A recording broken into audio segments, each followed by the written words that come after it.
দেশের ২৩তম রাষ্ট্রপতি নির্বাচিত হওয়ায় সংসদ সদস্য মির্জা ফখরুল ইসলাম আলমগীরের ঠাকুরগাঁও এক আসনটি শূন্য হতে যাচ্ছে। আসনটি শূন্য ঘোষণা করে শীঘ্রই উপনির্বাচনের তফসিল প্রকাশ করবে নির্বাচন কমিশন।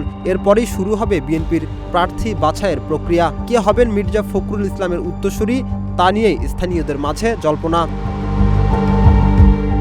বিএনপির এই ঘাঁটিতে মির্জা ফখরুল ইসলামের উত্তরসূরি হিসেবে সবচেয়ে বেশি আলোচনায় রয়েছেন তার ছোট ভাই ও ঠাকুরগাঁও জেলা বিএনপির সভাপতি মির্জা ফয়সাল আমিন এবং বড় মেয়ে ডাক্তার শামারুহ মির্জা। স্থানীয় নেতাকর্মীদের কাছে ফয়সাল আমিন দীর্ঘদিনের প্রতীক্ষিত ও পরিচিত মুখ। তিনি ঠাকুরগাঁও পৌরসভা সাবেক মেয়র ও জেলা ও সদর উপজেলা বিএনপির গুরুত্বপূর্ণ দায়িত্ব পালন করছেন। আন্দোলন সংগ্রামে সক্রিয় ভূমিকার কারণে তৃণমূলের বড় একটি অংশ তাকে যোগ্য প্রার্থী হিসেবে মনে করছে।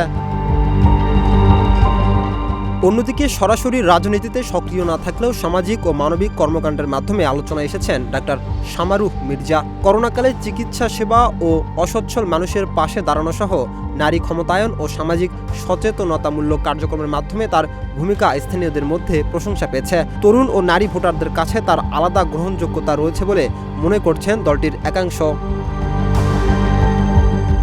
বিএনপির স্থায়ী কমিটির 2 সদস্যর ভাষ্য, তফসিল ঘোষণার পর স্থানীয় নেতাকর্মীদের সঙ্গে আলোচনা করে দলীয় প্রার্থী চূড়ান্ত করবেন বিএনপির চেয়ারম্যান ও প্রধানমন্ত্রী তারেক রহমান।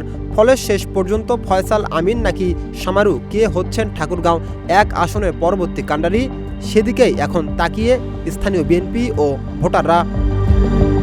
রাকিব হাসান, ইত্তেফাক নিউজ।